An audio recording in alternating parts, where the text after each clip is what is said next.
Hola a todos, bienvenidos a este Cardio TV en el que vamos a tratar el tema de la duración de la doble terapia antiagregante en el intervencionismo coronario. Vamos a hacerlo de una manera, con un enfoque un tanto diferente. Vamos a intentar definir si depende o no depende del stent o del dispositivo implantado. Y para este tema tan interesante pues cuento con dos expertos, como son el doctor Felipe Hernández, en el rincón de la cardiología intervencionista, y el doctor Esteban López de Sá, en el rincón de la cardiología clínica. Entonces vamos a empezar introduciendo un poquito el tema con lo que dicen las guías de práctica clínica.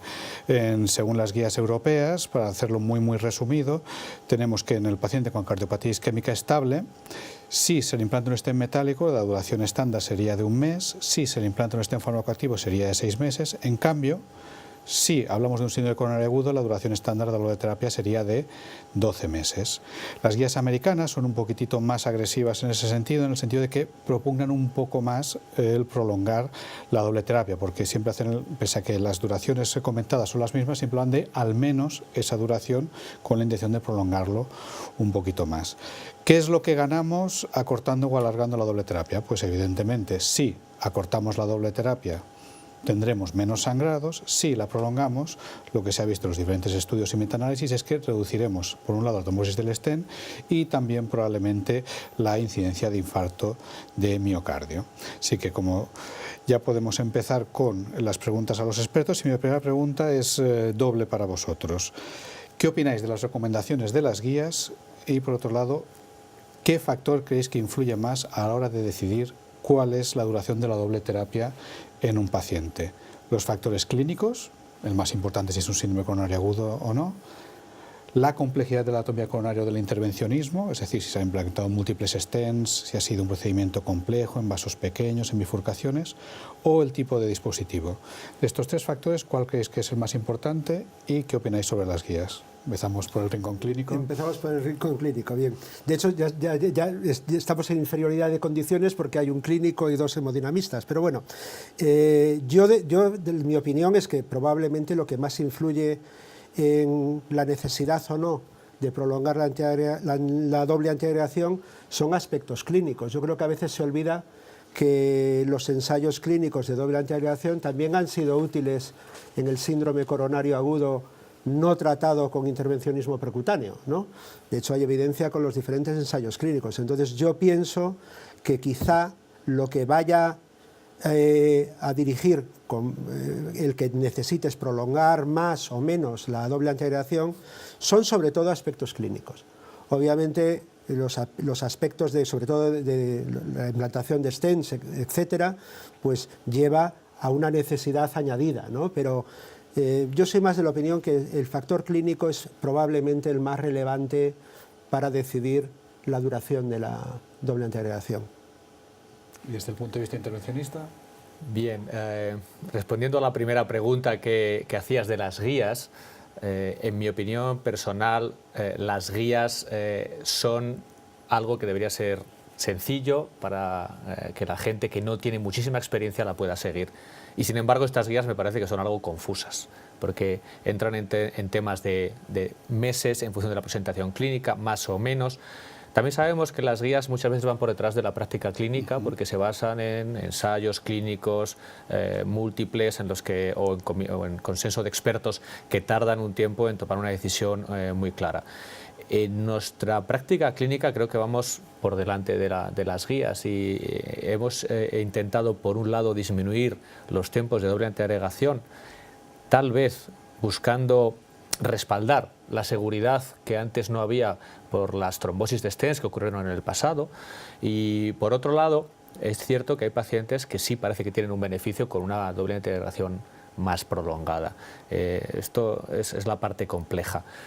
Es cierto que la presentación clínica es muy importante, pero yo creo que no hay que olvidar que los datos angiográficos, podríamos decir, o de extensión de la enfermedad coronaria, para mí son muy importantes. Es decir, que un paciente que tiene una lesión focal y se trata con un solo stent, no creo que tenga el mismo pronóstico que el que tiene enfermedad severa de 3 vasos y requiere 3, 4 o 5 stents. Estoy de acuerdo contigo, ¿no? Y sobre todo si tú has vivido la presentación del enfermo cuando tiene una presentación de muy alto riesgo, shock cardiogénico, etcétera, a uno no le gustaría volver a estar en la misma situación que ha estado el enfermo, ¿no? Y ahí estoy de acuerdo contigo. Uno, las guías son confusas, no ayudan mucho, tanto las europeas como las americanas, y dos, los factores clínicos influyen, pero sí la cantidad de metal que hay, el diámetro del vaso y sobre todo la anatomía de riesgo, ¿no? Pero vamos a estar de acuerdo, ¿eh, Felipe? Sí, al final voy a hacer de moderador y no de árbitro, lo cual es bueno. También quería preguntaros por un par de estudios que son el ZEUS y el Leaders Free. ¿Por qué? Estos estudios han generado bastante controversia porque básicamente lo que han demostrado es que en determinadas circunstancias clínicas en las que se prescribe una duración de la doble antiagregación corta, un dispositivo farmacoactivo es más eficaz y probablemente más seguro también que un stent metálico. Es decir, lo que antes eran territorios abonados para el stent metálico por pacientes de alto riesgo de sangrado, etcétera, pues se ha visto que los stents farmacoactivos son como mínimo igual, si no mejores que los stent metálicos. Sin embargo, estos ensayos a veces se han interpretado, en mi opinión, de una manera quizá no del todo correcta, en el sentido de decir, bueno, si ponemos tal dispositivo, este paciente va a necesitar solo un tiempo de duración de la doble terapia muy corto, quizá un mes. ¿Vosotros creéis que el diseño de estos estudios realmente justifica el prescribir rutinariamente una pauta corta de doble antiagregación al usar un dispositivo concreto? Empezamos ahora por Felipe.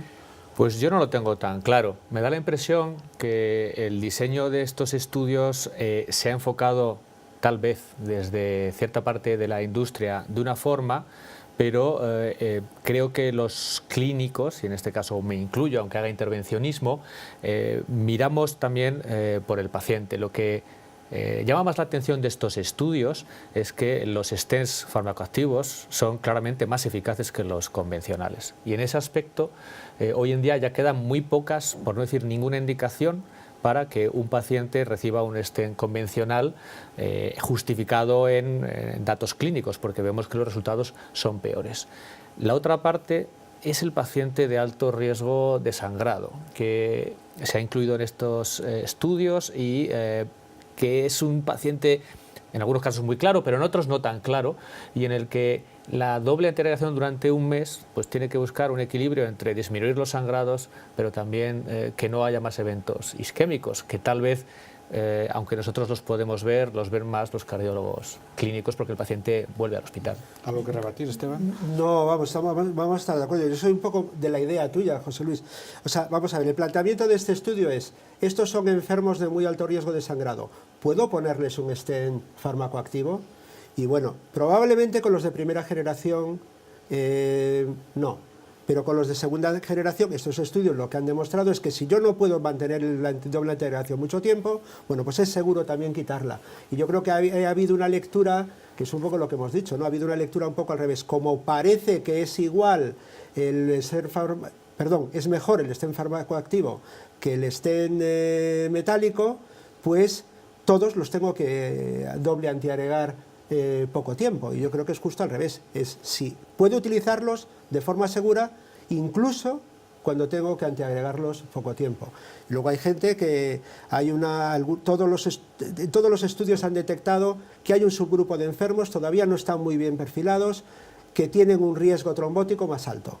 Y esos son probablemente los que necesiten de forma espontánea y dependiendo del metal que hayas puesto, que ya lo has dicho tú, Felipe, de las lesiones complejas, bifurcaciones, etc.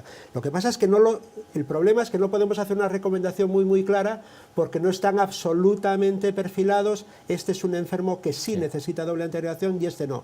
Pero sabemos que siempre que suspendes la doble antiagregación hay un subgrupo de enfermos que recae y que tiene un fenómeno agudo. Y esto pasa más en los de síndrome coronario agudo, ¿no? El diabético, el enfermo con insuficiencia renal, en fin, hay una serie de perfil incluso lo de los enfermos que tienen un grupo sanguíneo no cero, ¿no? Que también hay algún estudio que parece que son enfermos que tienen más reinfarto, ¿no? Bueno, pues parece que podemos concluir que respecto a estos estudios que comentamos han demostrado una superioridad de estos dispositivos, de estos stents farmacoactivos, pero que no tenemos que decir que al poner ese dispositivo hay que hacer una pauta corta. Yo creo que es un mensaje que debe quedar claro porque a veces se puede llevar a errores en la práctica clínica, ¿verdad? Entonces quería también haceros una tercera pregunta que es sobre aquellos estudios en los que sí que se han comparado diferentes duraciones de doble terapia. Es decir, aquellos estudios que han comparado pues, entre 3 versus 6 versus 12 meses, 6 versus 12, 6 versus 24. Sí que es cierto que hay muchos estudios de tamaño relativamente pequeño y que se han criticado porque probablemente incluye pacientes de bajo riesgo isquémico, la mayoría de ellos pacientes con cardiopatía isquémica estable. Lo que sí que parece que dicen estos estudios es que una duración corta con stents, como comentaba antes Esteban, de segunda generación, pues puede ser relativamente segura si es un paciente de bajo riesgo. Ahora bien, con estos estudios que tenemos, que la mayoría de los stents evaluados son quizá de zotarolimus o de verolimus, porque bueno, sean los más empleados en esta época y tal, podemos decir, la pregunta es muy directa, si hay diferencias entre los stents farmacoactivos de segunda generación a la hora de recomendar una duración de doble terapia, ¿sí o no? Yo creo que no. Yo creo que no. Yo creo que más en los de segunda generación exclusivamente. Yo creo que realmente por el tipo de stent no hay ninguna evidencia clara que te permita decir este necesita 6 meses, este 3. Y eso yo creo que las guías no facilitan mucho porque han dado un mensaje así raro, ¿no? Sí. Parece que hay un espectro, que hay un enfermo de uno, otro de tal, ¿no?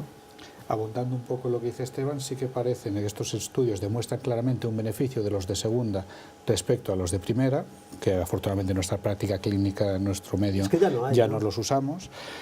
Pero entre los de segunda, ¿tú coincides también que no se aprecian diferencias? Yo estoy bastante de acuerdo. Además, incluso ha habido ciertos estudios no enfocados en comparar esto, pero sí diferenciando stents de segunda o incluso de tercera generación, porque llevan el polímero biodegradable, intentando mostrar una superioridad de que el paciente que recibe un stent y el polímero se va, puede ser más seguro, y tampoco ha habido ninguna diferencia. Lo que es cierto es que las poblaciones que se han incluido en muchos de estos estudios eran de un riesgo relativamente bajo.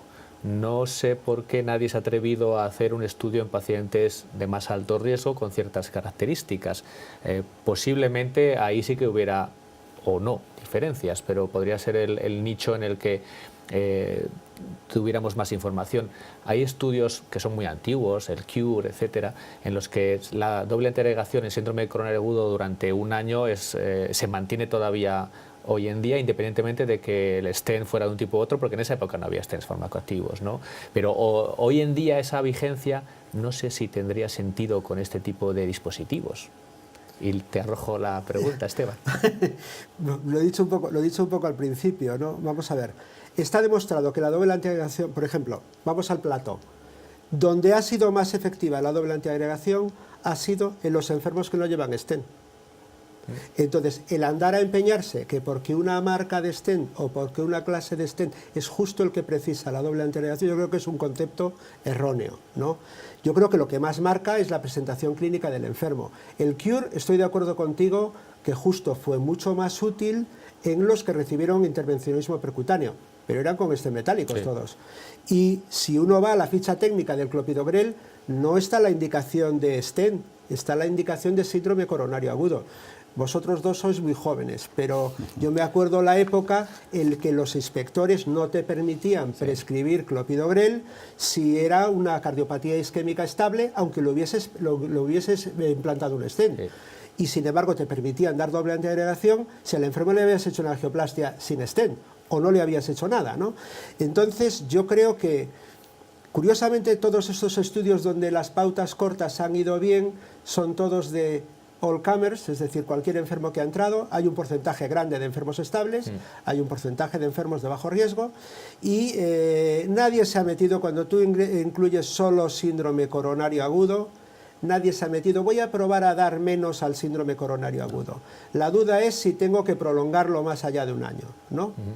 Y si es cierto que si lo prolongas más allá de un año hay más hemorragias, pero también hay menos eventos isquémicos, ¿no? Ya hay estudios para ello, ¿no? Pero el problema que veo yo es saber identificar realmente cuáles son los enfermos y todos los que estamos aquí, seguro que tenemos enfermos y yo creo que los prolongamos más tiempo, primero, por lo que hemos dicho. Sí. Lesión muy compleja, anatomía de muy alto riesgo, enfermo que si tú sabes que tiene una oclusión es un enfermo que tiene un riesgo vital enorme. Tenemos mucho miedo a la trombosis del stent, aunque es un evento que sucede poco. Lo que pasa es que si sucede es muy grave, ¿Serio? ¿no?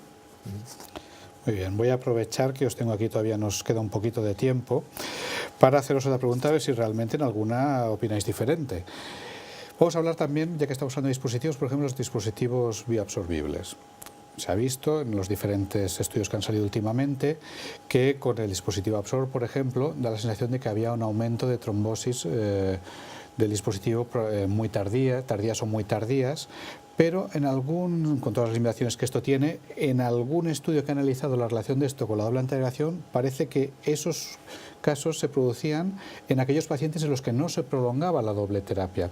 Esto es especulativo, evidentemente, pero ¿creéis que estos problemas se podían haber evitado realmente con el mero hecho de prolongar más allá de un año la doble antiagregación con los dispositivos, si se implanta un dispositivo bioabsorbible?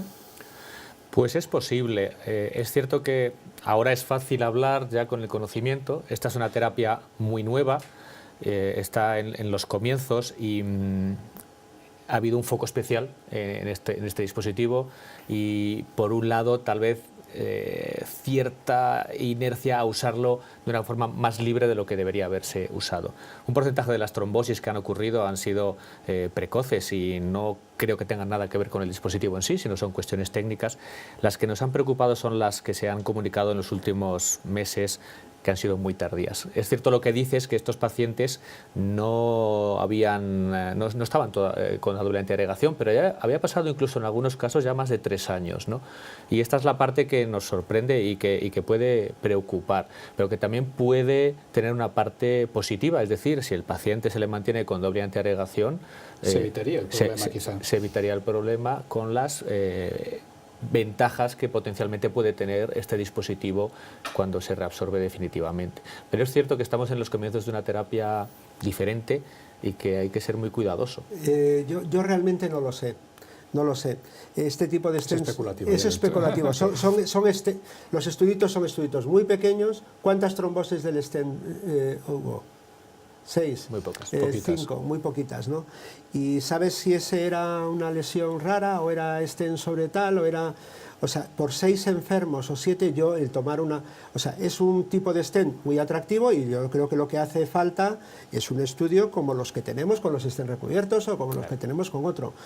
Parece que de momento hay una evidencia como para poder seguir adelante, te quiero decir, en la investigación de estos dispositivos, ¿no? Hay pues a lo mejor tienes que homogeneizar un poco el tipo de enfermo que incluyes o un tipo de lesión a lo mejor circunscrito a las arterias que más te apetecen ponerlo, la de A o no sé. Vasos más grandes o no lo sé. Yo creo que es una alarma, está bien, pero yo creo que por 6, 7 enfermos en estudios de 200 enfermos, que cada uno es de su padre y de su madre, porque aunque sean lesiones de nuevo o lo que sea, pues yo me parece difícil. Sí. Yo si te vas al yo ya sabes que es muy difícil callarme, pero si vas a los primeros estudios del Ben Stent, a mí no me ponían ningún stent, porque todos era si el diámetro luminal mínimo es mejor y tal, pero había un 10% de trombosis del stent. Luego se ha ido refinando el tratamiento, eligiendo el enfermo, el tamaño del vaso. Tenían la ventaja de que no cubrías las disecciones, pero tenía el inconveniente de la trombosis y se han ido solucionando con el tiempo. Yo no lo tengo muy claro todavía, es una alerta, pero yo creo que lo que es una fuente de investigación y además yo no dudo que este tipo de dispositivos tengan un papel en el manejo de los enfermos. O sea, ¿no? por resumir, a un paciente tuyo que le pongan un dispositivo bioabsorbible, un scaffold bioabsorbible, tú no le prescribirías más de un año de doble antiagregación. Por el tipo de stent. Sí, independientemente de las características. Yo lo haría más por el tipo del enfermo, más que por el tipo del stent. ¿Y tú, Felipe? Yo estoy de acuerdo. Paciente en el que tiene, lo que hemos dicho antes, enfermedad multivaso o es diabético, características clínicas que incrementen su riesgo isquémico a largo plazo, ¿no? En pacientes jóvenes a lo mejor puedes plantearlo a más tiempo, pero no por el stent. Esos tienes más tendencia a prolongarlos, claro, porque sabes que son mucho más trombóticos, tienes menos tendencia a prolongarlo y probablemente los enfermos ancianos que van a ser sometidos a más intervenciones, etcétera, y probablemente no es el perfil de enfermo en el que te plantees poner este tipo de dispositivos, ¿no? Yo me acuerdo del congreso aquel famoso de Barcelona, que ya no me acuerdo qué año fue, que todos empezamos a poner de por vida, tiene que ser de por vida, por la alarma que hubo con estudios que había 2 o 3 trombosis del esteno. Bueno, pues no he conseguido tampoco que estéis en desacuerdo en esta última pregunta. Muy Mira a mi que pesar. me da pena, ¿eh? Mira que lo he intentado, pero bueno, yo creo que sí que, bueno, felicitaros por vuestros comentarios, ha sido un auténtico placer y yo creo que han quedado mensajes muy claros sobre que a día de hoy, al menos según los dispositivos que empleamos, no tenemos que cambiar nuestra estrategia de doble antiagregación, sino es más bien por el global de los factores del enfermo, sus factores clínicos, su anatomía coronaria, etcétera, etcétera. Pues muchas gracias a los dos y un auténtico placer. Gracias a ti, gracias Felipe.